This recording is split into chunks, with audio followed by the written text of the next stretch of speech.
mí es un placer estar con todos vosotros. Amén. Porque, como bien decía mi hermano, no me dejes solo, para lo noto, Amén. Rellena el ambiente. A ver, la música no es para maquillar el mensaje, evidentemente, pero como nosotros tenemos tantos defectos, no queda silencio. Si a mí se me va alguna, pues no queda silencio, está la música en el fondo. Y eso de alguna manera nos relaja, nos pone en sintonía. Si no, vamos a escuchar el pitido de la megafonía. Y así con el teclado estamos más, y me siento un poquito más arropado con este ambiente que se ha creado. Amén. Bien, yo, como decía mi primo, no tengo ningún problema en predicar a alguien como predicar a alguien conmigo. Eso es así. Por lo tanto, el tema que tengo, entiendo que hoy es una reunión de hombres, no es el culto de después. Por lo tanto, el culto de después va a ser ministrado de otra manera. Hoy quiero estar tranquilo. Amén. Quiero traer Gloria a Dios. un tema. Amén. Que quizás a lo mejor se hace empalagoso en el sentido de que quizás pueda haber alguna profundidad, pero bueno, para eso estamos, para aprender. Amén. Amén. Y yo no tengo ningún problema en predicarlo con libertad. A mí no me condiciona, yo por lo menos hablo de mi persona, no sé otros. A mí no me condiciona una iglesia ni la membresía que pueda haber. Yo, si Dios ha puesto en mi mente ese pensamiento, es el que voy a llevar al fin, porque Dios conoce el sentimiento del corazón. Por lo tanto, yo tengo aquí todas las notas, me tengo que traer esto porque si no llenaría de papeles el púlpito y es un poquito más práctico. Amén. Por eso. Hoy tengo un tema, o por lo menos la directriz de una de las doctrinas fundamentales que forman la base teológica y sistemática y de salvación para con nosotros. Vamos a hablar del compendio cristológico, vamos a hablar de cristología. Voy a atreverme a hacerlo hoy. Amén. Pero lo vamos a hacer solamente en una expectativa. Vamos a tocar un ápice, una punta del gran iceberg, que es lo cristológico. La doctrina fundamental, donde todas las demás doctrinas se vierten en Cristo.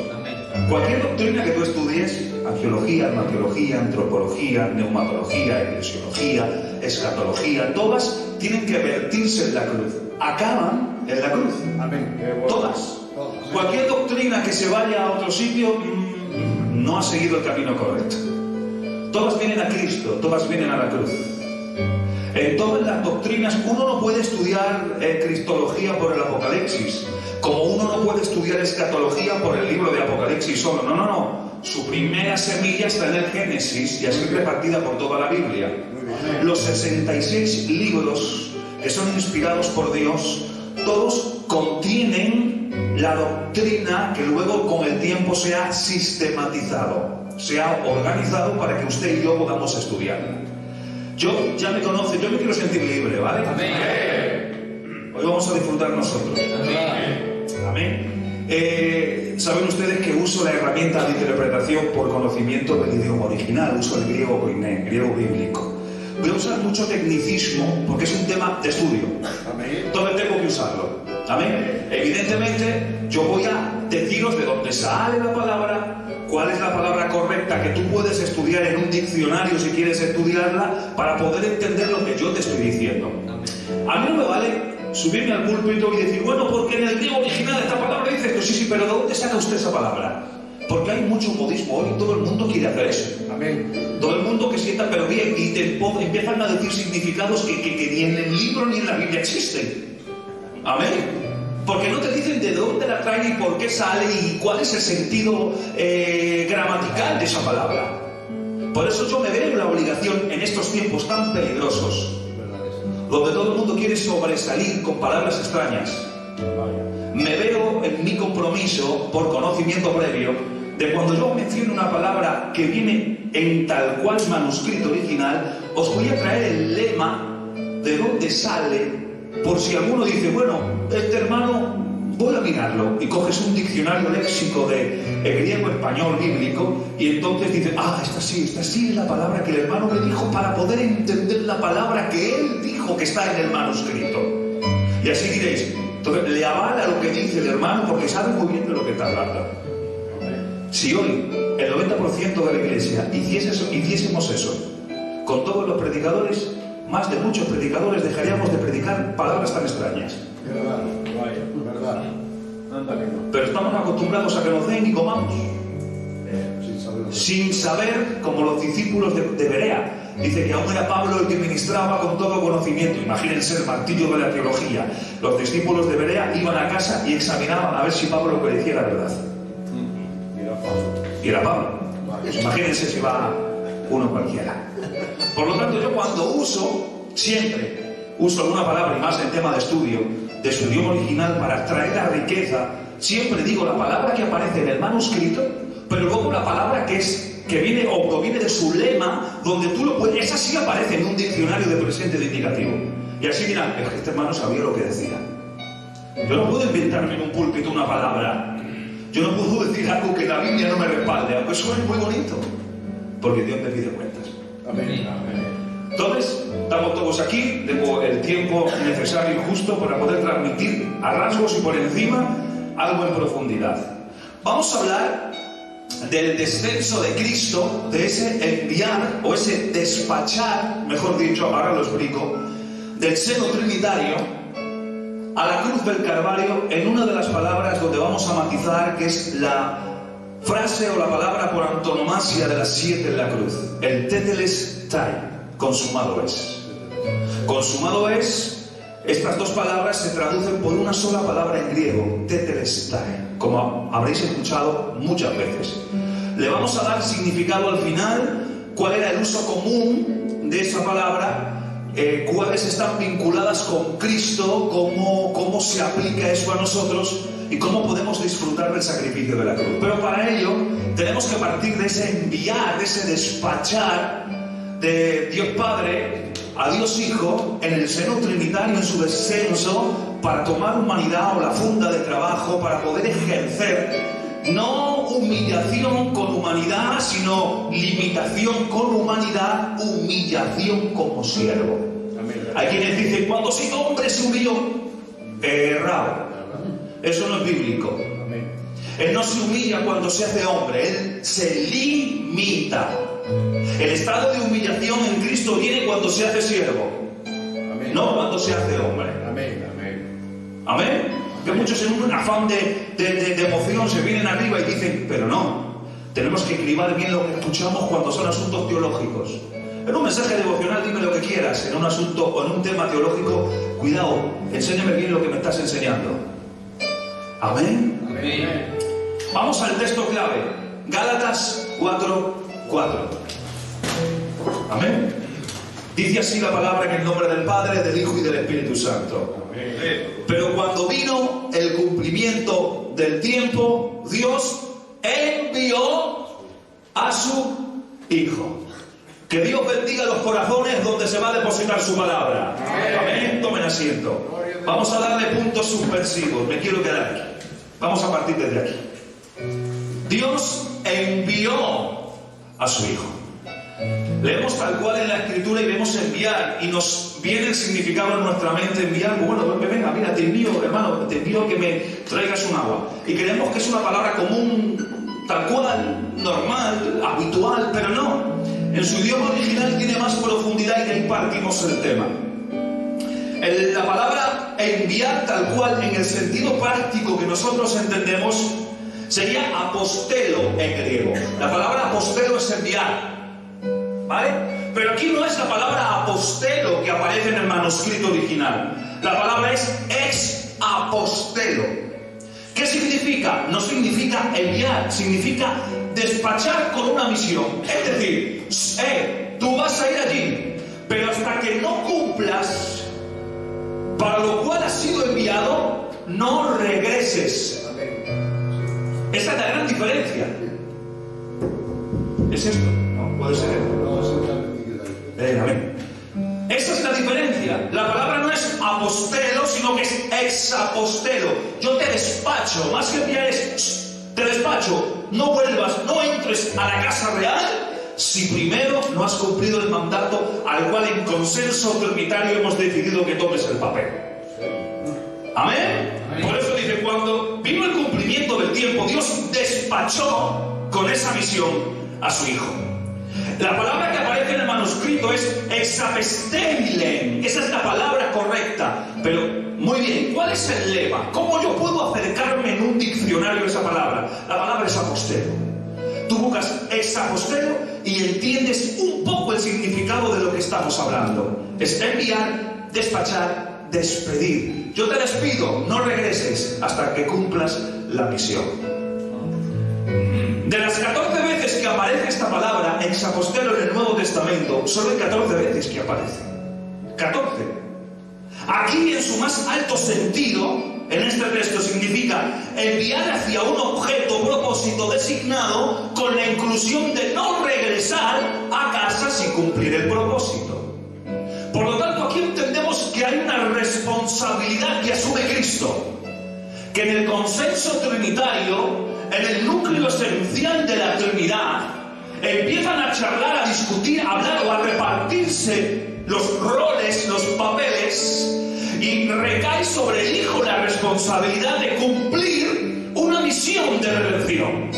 Una misión de redención en la cual Él no podría regresar a la misma expectativa y exaltación de gloria, hermanos que me escucháis, si primero no cumple las expectativas trinitarias. Y las expectativas trinitarias era que Él era el Cordero sufriente, era el Cordero perfecto, era el Cordero que llegaba a la cruz y en la cruz culminaba el propósito enviado de Dios Padre en el seno trinitario. Amén. Amén. Amén. Por lo tanto, ese enviar desde el seno del Padre a la conclusión fue con su tetelestai. Ahí Él terminó, que luego entendemos bien la palabra y lo vais a entender conmigo, que es muy sencillo. Entendemos que esa misión, ese despachar, ese despedir, cuando Él dijo tetelestai, consumado es, Él estaba diciendo regreso, pero regreso cumpliendo el propósito que en el seno trinitario hemos decidido: salvar a la humanidad. Amén. Amén. Os he tocado al principio y os he mencionado al final, pero es que en el medio hay mucha chicha, hay mucho de qué hablar. Así que vamos a empezar a desgranarlo. En ese descenso se inicia en tres etapas distintas. O hay tres etapas en ese descenso. Tres. Desde el seno trinitario hasta el tetelestai en la cruz del Calvario hay tres momentos, tres etapas diferentes. Filipenses 2, capítulo 6, del 7 al 8 dice: el cual, siendo en forma de Dios, no estimó el ser igual a Dios como cosa que aferrarse, atención ahora, sino que se despojó, el primer descenso, ahora lo voy a mencionar, lo vamos a desarrollar, despojó a sí mismo, tomando forma de siervo, hecho semejante a los hombres, y estando en la condición de hombre, segundo descenso, segunda etapa, se humilló, es decir, se despojó, se humilló, y haciéndose obediente hasta la muerte, y muerte de cruz. Cruz es la tercera etapa en ese descenso. Desde el seno trinitario al tetelestai en la cruz del Calvario hay un descenso en tres etapas. El primero es se despojó, que tiene que ver con la kenosis. La primera etapa es la kenosis. Ahora lo explico. La kenosis es la deposición del ejercicio de su condición divina, pero reteniendo plenamente todo lo que tiene que ver con la deidad, tanto los atributos comunicables como los atributos incomunicables. Vamos a dar una pausa. Escuchadme. Yo voy a quitarme la chaqueta. Si alguien lo ve difícil, o yo no me sé explicar mejor, palabra de honor que levanta tu mano, levántala. Aunque dejemos el mensaje o el tema a mitad, ¿vale? Aunque esté a mitad. No vamos a hacer procura por terminarlo, sí, porque lo entendáis. Amén. Si alguien no lo entiende, hermano, yo paro, te lo explico, y vamos así el tiempo que podamos, y si tenemos que frenar el tema, lo frenamos. Otro día que venga, pues lo hablamos. Amén. No tengo problema, yo quiero que lo comprendas. Amén. Amén. Sé que son palabras complicadas, pero yo he dicho que me quiero sentar como que estuviera en mi casa, estuviera estudiando yo solo. Amén. Pero lo voy a hacer con ustedes. Amén. La kenosis es La deposición del ejercicio, en otras palabras, él se anonadó. Anonadó significa venir a hacerse prácticamente nada, haciendo todo. Él no se vació de sus atributos comunicables ni incomunicables. Punto y aparte, os explico, vamos a abrir un paréntesis. Los atributos comunicables tienen que ver con su naturaleza. Los atributos incomunicables tienen que ver con su esencia. En el ser trinitario está lo que es la esencia o la ushia y la naturaleza, que es la phusis. Son tecnicismos, son palabras técnicas en cristología. La esencia o ushia tiene que ver con atributos incomunicables que solamente Dios tiene y posee. Ejemplos: omnipotencia, omnisciencia, omnipresencia. Solamente Dios puede ser omnipotente. Solamente Dios puede ser omnipresente. Solo Dios puede ser omnisciente. Estos pertenecen a su esencia. Eso no se comparte con la criatura ni con el ser. Pero los atributos comunicables ya no están en su esencia, sino en su naturaleza. Por eso Pedro dice que nosotros hemos sido participantes no de su esencia, sino de su naturaleza. Es decir, que en parte comunicativa nos ha comunicado a nosotros sus atributos incomunicables que Él tiene en grado infinito, pero que nosotros tenemos en parte comunicativa. Ejemplo: Dios es amor. Amén. Pero te ha dado a ti comunicativamente la capacidad de amar. Amén. Dios es justicia, pero te ha dado a ti comunicativamente en su naturaleza la capacidad de hacer justicia. Amén. Esos son atributos incomunicables e incomunicables. Estos ambos no los vacía, no los deporta en el descenso en su primera etapa. No, los oculta con la funda de trabajo de su humanidad. Los limita en el ejercicio práctico en la tierra por ser hombre, por tomar naturaleza humana, pero no los quita de su esencia ni de su persona. Eso es la kenosis. La palabra en el texto original aquí, sino que se despojó, viene escrita en el manuscrito original tal cual, ekenosen, que es un verbo auristo activo indicativo en tercera persona. Atención, ¿por qué os digo todo esto? Por lo que he dicho antes. Para que no digan, hoy, el libro de Galicia, ¡oh, qué palabra más bonita dice! No. Os digo de dónde sale. Amén. Para que se busquen y se analicen. Amén. Amén. El que no sé, aquí es un verbo auristo. No voy a explicar lo que es el verbo auristo activo, no hace falta. Pero sí os digo en la calidad en la que está. ¿Cuál es el lema? ¿De dónde proviene la palabra kenosis? ¿De qué lema sale? Sale del lema que no. Y ahí es de donde se deriva la palabra kenosis. La palabra kenosis, primo, tal cual no aparece. La mencionan mucho, pero no aparece así en el manuscrito. No, kenosis no. Ese es el sentido, la doctrina kenótica de la kenosis. Pero proviene del verbo o del lema que no. Atención. Y que no significa vaciar, pero en el sentido de anonadar, privar de valor, hacer vano, hacer que pierda fuerza. Esa es la palabra que no. Pero de las 6 veces, solamente aparece 6 veces este verbo. Que no, de donde viene la teoría o la doctrina kenótica. Que no aparece 6 veces en el Nuevo Testamento. 3 veces aparece para hacer referencia a alguien que está anulado. Y sería el nombre, la palabra sería kenomai. Esa sería la declinación del verbo. Kenomai, estar anulado. Pero este no es el sentido que se le da en el texto. Y las otras 3 veces aparece o hace referencia a hacerse nulo. Que no. Esa es la palabra. Y este es el sentido del texto. Es decir, tiene que ver con el encubrimiento de su gloria con la funda de trabajo de su humanidad. Él, cuando se hace hombre, lo que acabo de decir, no se humilla, limita el uso prerrogativo de sus atributos. Voy a dar ejemplos prácticos. Dios es omnipresente, ¿verdad? Amén. Por lo tanto, Cristo, que es Dios, es omnipresente. Amén. Sí, pero su naturaleza humana, su cuerpo humano, no podía estar en 2 sitios al mismo tiempo. ¿Verdad? No. ¿Verdad? Limitaba ese uso prerrogativo de la omnipresencia, pero sí en su naturaleza divina, comunicativa y unida al seno trinitario, porque Dios si estaba presente en el universo entero.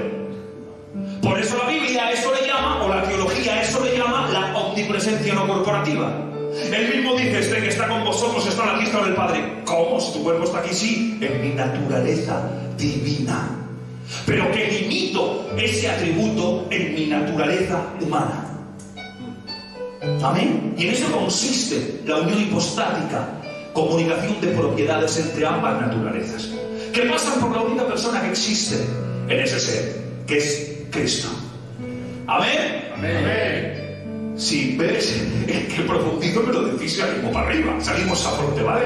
Yo me voy a dejar llevar, pero por favor que me lo digáis, porque si no me veo hablando solo. Bien, ese es el descenso. Estamos hablando de ese despachar, de ese exapostelo desde el seno al tetelestai, a la cruz.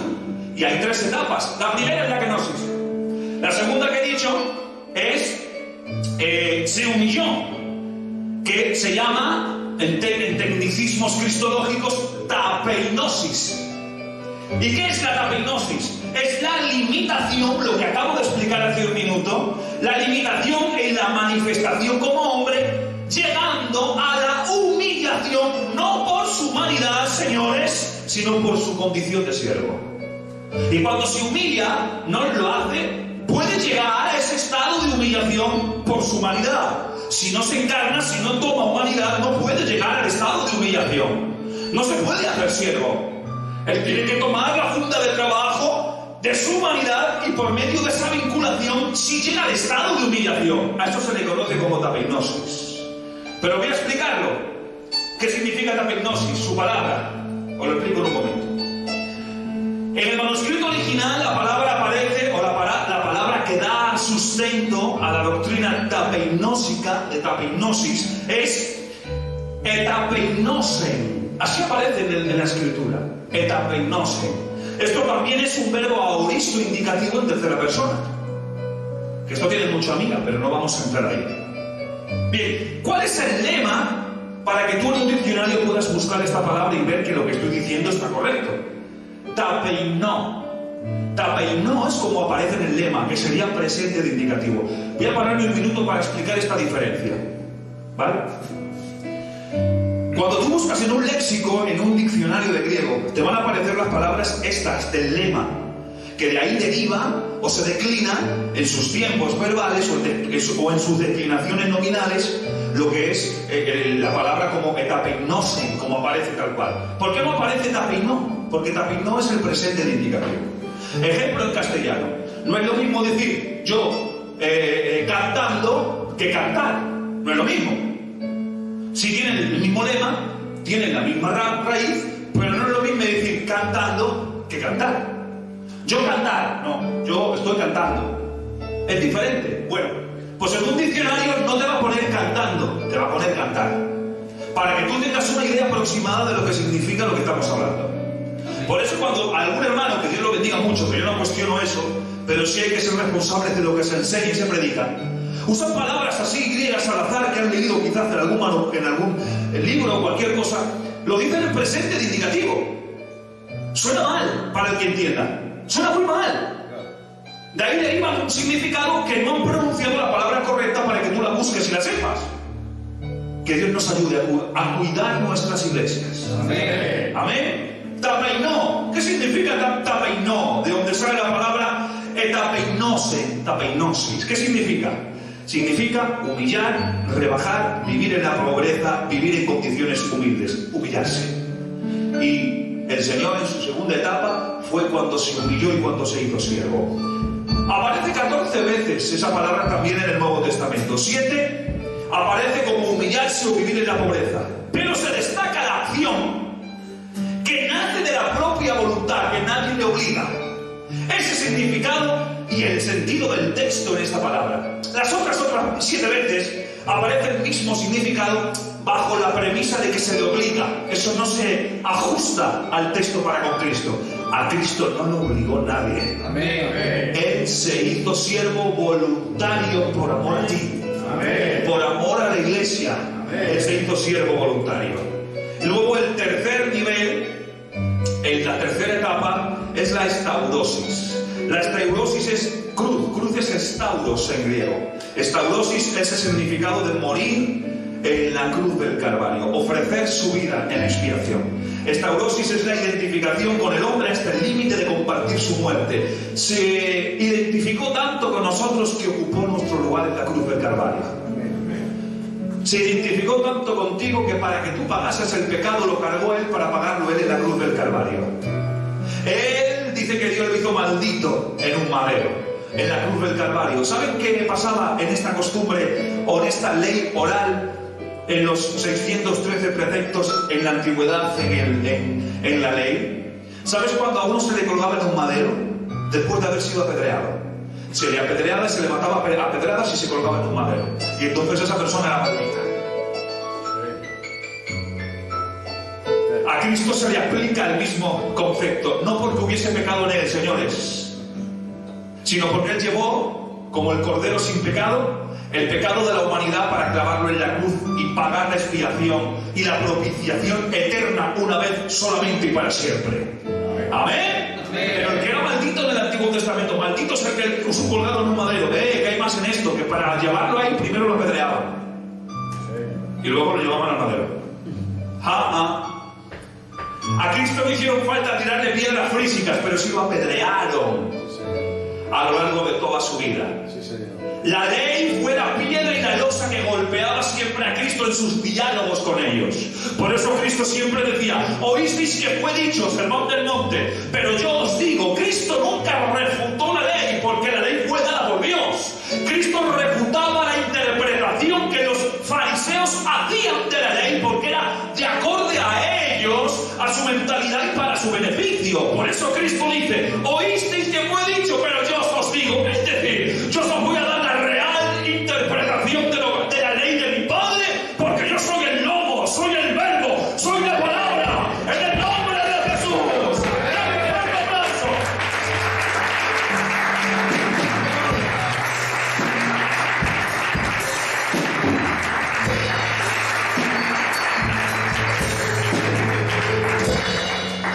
Es bueno, gloria a Dios. Amén. Un ratico más, aguantamos. Bien, pues déjame pasar, saltarme eso. Porque son tres descensos desde el seno trinitario: kenosis, tapinosis, estaurosis. Ese descenso hacen y logran que Cristo, por medio del vehículo de la humanidad, llegue a la condición de siervo. Y ya en la condición de siervo se identifique con nosotros y experimente la muerte, pero no cualquier muerte, la muerte de cruz, que viene vinculada a aquel que era maldito en un madero apedreado por la propia ley de piedra. Ay, Dios mío, aquí hay profundidad, aunque no la voy a tocar. Ahora vamos a Juan 19:30, porque es el culminante o la culminación de ese envío, de ese despachar, de ese despedir. No vengas hasta que no cumplas lo que hemos acordado en el consenso trinitario. Y Él viene, y viene Cristo. Juan 19:30 dice: cuando Jesús hubo tomado el vinagre, dijo: consumado es. Y habiendo dicho esto, inclinó su cabeza y entregó el Espíritu. Amén. Amén. Ahí está el cumplimiento, es enviar, cumple el propósito. Él grita: consumado es. La palabra que se traduce aquí es una sola en griego, tetelestai. Ahora, una vez uno empezó a decirme: es que esta palabra te... Y yo digo: escucha. A ver, tenemos el Nuevo Testamento en griego. Podemos analizar la palabra tetelestai. Dios nos ilumina progresivamente su revelación y podemos entresacar lo que Dios quiere. Pero yo le pregunté a este hermano, que me hizo una pregunta un poquito para buscar vueltas. Le digo yo: pero ¿en qué idioma lanzó Cristo el tetelestai? ¿Lo dijo en griego? El hermano se quedó pensando. No, Jesús no dijo eso en griego. En hebreo tampoco. Entonces, ¿qué idioma fue cuando usó consumado ese? Arameo. El idioma materno. Vamos a dejarlo en el aire. Vamos a dejarlo en el aire. Pero no lo dijo en griego. Solo que luego tenemos el Nuevo Testamento y analizamos y Dios nos bendice y nos ilumina. Pero Él no dijo tetelestai. Él dijo consumado es en su idioma materno. En su idioma coloquial. Que ni tan siquiera era el hebreo, sino que era parte de arameo antiguo. Cuidado, porque esto tiene mucho más vida de que podamos vislumbrar ahora mismo aquí. Pero no vamos a entrar ahí, ¿vale? No vamos a entrar en ese momento crítico. Esta palabra que se traduce por dos, Pero esta palabra, tetelestai, tiene tres significados o tres acepciones que se aplican también a Cristo en ese enviar, en ese despachar del seno trinitario a la cruz del Calvario. Hay tres significados que yo voy a intentar desglosar en un ratico y lo dejamos así bien pausido. Si después hay alguna pregunta, dejo minutos por si hay alguna pregunta del tema y yo la respondo, ¿vale? Por si hay alguna duda. Pero primero, la primera de ellas es que esta palabra, tetelestai, era usada por un sirviente cuando volvía a la presencia de su amo y había terminado la tarea que le había enviado. Es decir, yo soy esclavo o soy un sirviente en la calidad de esclavo y el Señor me dice, mira, vete y yo qué sé, tráeme las manzanas del árbol de la finca de allá. Y yo voy. Y cuando yo cumplo lo que Él me ha dicho y llego, Él no ha visto lo que yo he hecho. Él no le he enseñado la labor que Él me ha mandado. Yo le he guardado donde Él me ha dicho que la guardara. Yo solamente le digo un código secreto. Le digo, tetelestai. Y el Señor sabe que aunque no vea cómo lo he guardado y cómo lo he hecho, Él sabe y entiende que su criado, que su esclavo, que su siervo ha concluido la misión que le ha mandado Él. Pero el código secreto era tetelestai. Pero atención, no podía usarla cualquier siervo. Un siervo que estuviese obligado a cumplir o a vivir en la casa y que era obligado a hacer las labores, no podía usar la palabra tetelestai. Tenía que ser un siervo que era voluntario por amor. No valía cualquier siervo.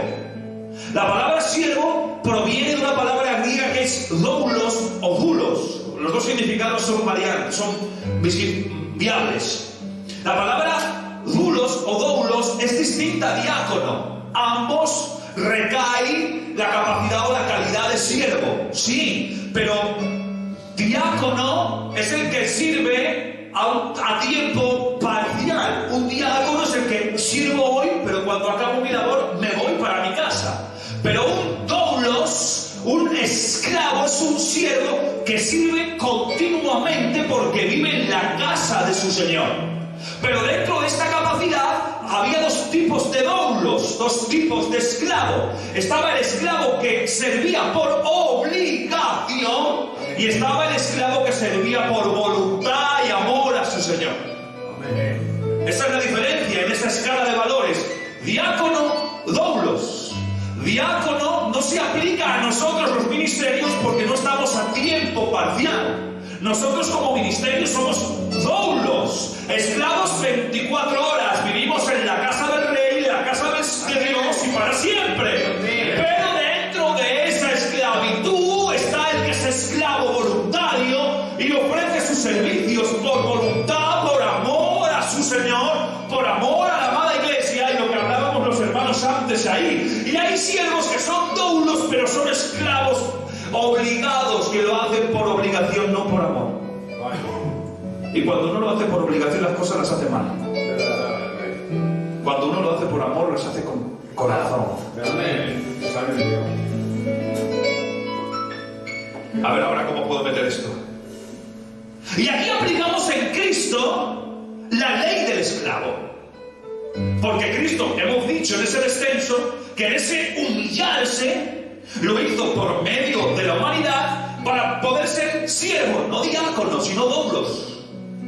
Un esclavo, pero no un esclavo que fuese obligado a cumplir el mandato divino y trinitario. Porque he dicho que la palabra tetelestai no podía estar en boca de estos que eran esclavos obligados a servir en la casa, sino un esclavo que era voluntario, que vivía en la casa, servía en la casa por amor a su Señor y por amor a su esposa y a sus hijos. Pero en Éxodo 21, 5, 7 dice: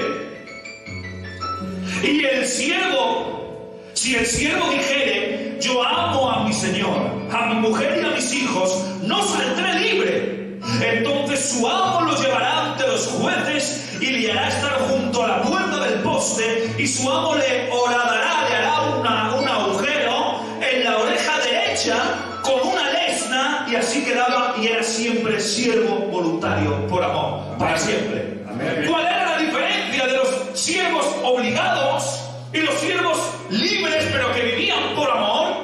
Un pendiente, un agujero en su lóbulo derecho. Por eso el pendiente es símbolo de esclavitud.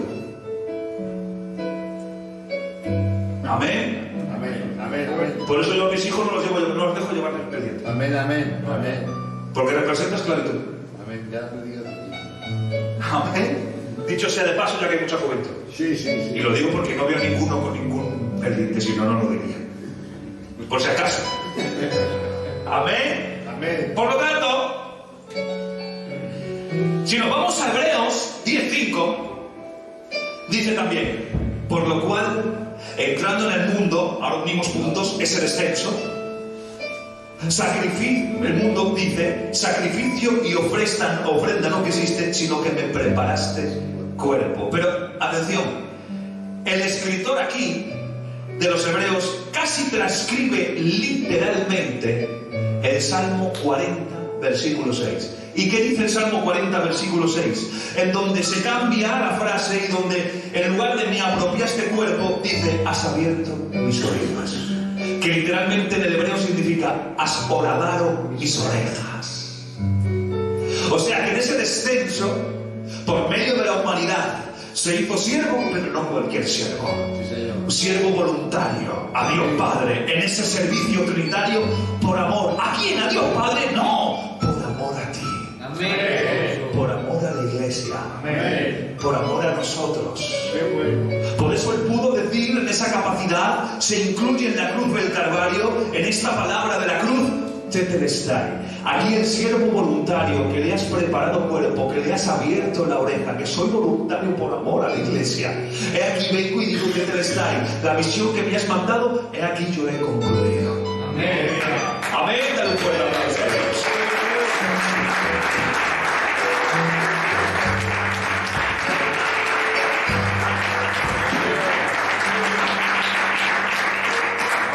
Por lo tanto, la palabra has abierto mis oídos tiene que ver con la obediencia incondicional. Por eso Cristo en muchas ocasiones dice, no se haga tú sino mi voluntad. Habla de la obediencia del siervo. Yo no voy a entrar aquí si tenía una voluntad o dos voluntades, porque esos son debates para los teólogos. Muy bien. Nosotros tomamos lo que nos interesa. ¿Y qué aprendemos de esto? Que Cristo obedecía incondicionalmente al plan originario en la Trinidad. Que Él obedeció sin condición. Es lo que me interesa. No sería 1, 2, 3, 4, 10. Sino que obedeció. Y eso me enseña a mí, a por amor a la iglesia como ministerio, tener una obediencia incondicional. Que no me condicione que haya una iglesia de 10 personas o 200. Que no me condicione la paga pastoral o no. Que no me condicione quién me invite y no. Que no me condicione qué familia me invita. No. Soy un siervo voluntario incondicionalmente. Allá donde Dios me manda, Dios yo voy. Allá donde me diga que predique, yo predico. Amén. Amén. Esa es la aplicación que tenemos que aprender. Y por eso podemos comprender mejor. Os dejo otro texto de regalo. Isaías 56. Con todo esto que hemos hablado, podemos entender mejor lo que dice en Isaías 56. ¿Y qué dice Isra? Dice, Jehová el Señor me abrió el oído y yo no fui rebelde ni me volví atrás. ¡Ay, Padre! Este texto me parte. ¿Por qué? Porque nos vamos hilvanando todos los pensamientos que estoy diciendo y concluimos y entendemos mejor el texto. Me abrió el oído y no fui rebelde. ¿Tienes que morir en la cruz? Pues muero en la cruz. Esa es la misión futura. Pues yo la doy. Tengo que limitar mis atributos prerrogativos. ¡Los limito! Tengo que hablar con una mujer de mala reputación al borde de un pozo por hablar de palabra de vida eterna. ¡Lo hago! Tengo que entrar en la casa de los publicanos y pecadores. ¡Lo hago! Etcétera, etcétera, etcétera. Obediencia incondicional. Que Dios se hizo para con Dios el Padre. Porque la misión era, yo te despacho, yo te envío. ¿Con qué propósito? Para redimir a la humanidad en la cruz del Calvario. Pero no de cualquier forma, sino que él mismo dice, yo no he venido a los que están sanos, vengo a los que están enfermos. Y esa es la gran diferencia. Nosotros hemos cambiado el Evangelio, o el concepto del Evangelio. Vamos a los sanos, dejamos a los enfermos. Un día un hermano me preguntó, no voy a decir de dónde ni de, porque si no es para apedrearlo y colgarlo en un madero. Pero un hermano me dijo, ¿qué iglesia hay así que esté perfecta en Galicia para poder reunirme contigo? Y yo, ¿qué quieres una iglesia perfecta? Sí, porque últimamente hay mucha imperfección en la iglesia. Quiero una iglesia que esté perfecta. ¿Dónde hay una iglesia perfecta? Y yo le dije, mira, escúchame. En el momento que tú vayas a la iglesia perfecta, esa iglesia deja de ser perfecta. ¿Por qué? Yo le pregunto, ¿tú eres perfecto? Me dijo, no, pues por eso mismo. Porque en el momento que tú vayas a una iglesia que es perfecta, como nosotros somos imperfectos, convertimos todo lo que tocamos, no como el rey Midas que los tocaba y se convertía en oro, todo lo contrario. Convertimos en chatarra, pero chatarra que no pesa y que no vale para vender. Cuidado, que abunda mucho pero no vale nada. Amén. ¿Amén? Amén. Para terminar, para dar un tiempo de reflexión. El segundo término que se usaba con el tetelestai se usaba también en la vida común griega de compra y venta. Cuando una transacción, cuando un trato quedaba cancelado, se había pagado, un préstamo se había concluido, cuando se había pagado, pues ese préstamo por una heredad propia solamente se podía usar cuando eran tierras propias que yo empeñaba porque me había empobrecido y había pedido un préstamo o cualquier historia. Cuando eso se llegaba a su conclusión, también se usaba la palabra tetelestai. Pero no valía cualquier deuda, sino tenía que ser una deuda personal, una deuda mía. Yo no podía decir, pagarle la deuda del hermano y decir tetelestai. No podía aplicar esa palabra en mí porque no era mi deuda. Solo cuando era mi tierra, la que ha sido empeñada, o la que se había perdido y he recuperado por arduo trabajo, yo entonces sí podía decir tetelestai, porque había concluido la deuda que me andaba y que era de mi tierra. Bien, cuando llega Cristo a la cruz del Calvario y dice tetelestai, primero está diciendo, la misión que me has enviado como siervo voluntario, yo la he cumplido. Pero también estaba diciendo, la deuda que la humanidad tenía con Dios ha sido cancelada. ¿Por qué? Porque el primer Adán en el huerto del Edén perdió la heredad que Dios le había dado en el cetro de autoridad como virrey de la tierra. Cuando crea al hombre, lo crea a imagen y semejanza, señores. Atención, la semejanza, la imagen tiene que ver con el carácter moral, pero la semejanza en el hombre tiene que ver con autoridad. Por eso Satanás, en el lugar de su origen, él dice, y seré semejante al Altísimo. No dice igual, dice semejante. No quiere ser igual, sino que está hablando de autoridad, colocar en mi trono, tener responsabilidades mesiánicas, tener comparaciones cristológicas. Es decir, quiero ser semejante, quiero tener la misma autoridad que el Hijo. ¡Ay, Padre! Por eso el Señor descubre el pensamiento, lo echa del cielo sin entrar en detalles del tema, y luego crea al hombre. Pero al hombre ya no lo crea con una palabra decretiva, lo crea con sus propias manos y dice, a imagen y semejanza, le da en la semejanza autoridad. ¿Qué autoridad le da, hermanos? Le entrega el cetro de autoridad de esta tierra. Amén, gloria. Te enseñorearás, las sojuzgarás. Yo soy el rey del universo, tú eres el virrey de la tierra. ¡Toma! Pero aparece por ahí, con mucho respeto, un ser, voy a usar un antropomorfismo, un ser que estaba lleno, preñado de su propio pecado. Amén. Porque el pecado no se origina en el cielo como estado. Atención, se origina en el corazón de Satanás como una semilla que no se manifiesta en sus consecuencias. Dios, que es omnisciente y que no lo sorprende nadie, descubre en ese seré, descubre en ese futuro la semilla injertada en el orgullo personal del pecado en el ser de Satanás. Es echado fuera y queda preñado de su propio pecado. Amén. Pero ¿quién hay en la tierra? En la tierra hay dos médicos de urgencias, dos ATS llamados Adán y Eva, que por medio de la transgresión, por medio de pecar, ayudaron a este ser llamado diablo a que entrase el pecado en el mundo y el pecado pasase a todos los hombres y con ello la consecuencia de la muerte. En ese momento, Satanás usurpó el cetro de autoridad que tenía el hombre. No por derecho, sino por robo, por usurpación. Por eso cuando aparecen las tentaciones y aparece Cristo en las tentaciones, Satanás se presenta y dice, su rango, los reinos de la tierra son míos porque a mí me han sido dados. La palabra dados no significa por herencia, sino por robo, por traición, por usurpación. Cristo no debate esas palabras, no le dice, eres un lioso. No le dice nada. ¿Por qué? Porque es verdad lo que pasó. El hombre perdió el centro de autoridad por el pecado. Y el pecado pasó a todos los hombres. Pero para decirte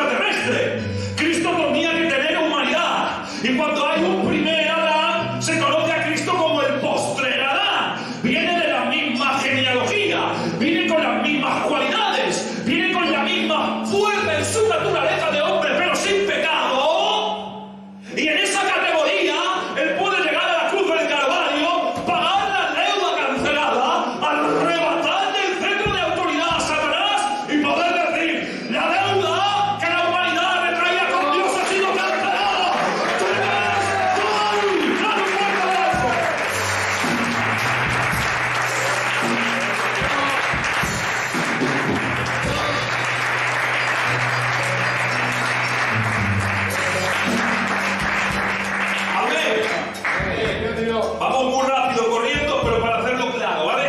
No vamos a entrar otro día, si queréis, cuando venga, nos sentamos y hablamos con más detalles. Y tercer significado.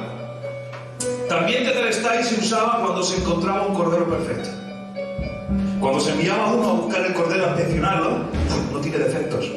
Las pezuñas correctas, no tiene ninguna mancha negra. Debajo del pelaje sigue siendo naturalmente blanco, es puro. No hay defectos. Entonces venía al sumo sacerdote o al encargado que tenía que llevarlo para el sacrificio, y él solamente tenía que decir Tetelestai. Entonces el otro que lo veía con el cordero en brazos diciendo Tetelestai sabía que ese cordero era perfecto, que no había pecado en él, que no había mancha en él. Ahora Cristo, y terminamos en ese consenso trinitario, Él desciende en esa kenosis, que Él cubrió la gloria de su deidad con el estado de su humanidad. Él se limita como hombre, llega a la tapeinosis en la cual se humilla y se hace siervo voluntario como por amor. En esa categoría puede experimentar lo que es la cruz, la estaurosis en la cruz del Calvario. Y puede decir en alta voz, con voz de cuello, Tetelestai.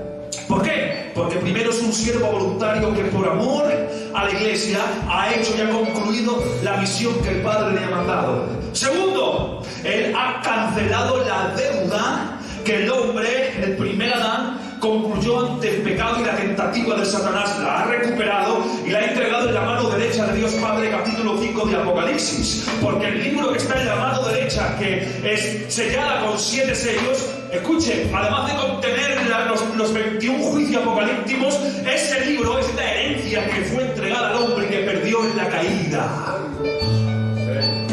Eso lo ha reconquistado Cristo, lo ha entregado en la mano del Padre, se ha quedado ahí en puntos suspensivos hasta tiempos futuros, y Él ha podido decir Tetelestai. Pero es que también Él es el Cordero perfecto. Él dice que no se halló pecado en Él. En Él no existe la capacidad de pecar, ni pensante ni actuante. Él no peca, Él es impecable por cuanto es Dios. Él es el Cordero perfecto. Dice que como Cordero inmudeció y fue al sacrificio. Él es el Cordero sin defecto. Él mismo dice: ¿quién me redarguye de pecado? Nadie podía apuntarle, nadie podía resaltar en él un defecto ninguno. Era el Cordero, y en calidad de Cordero Él dice: Tetelestai.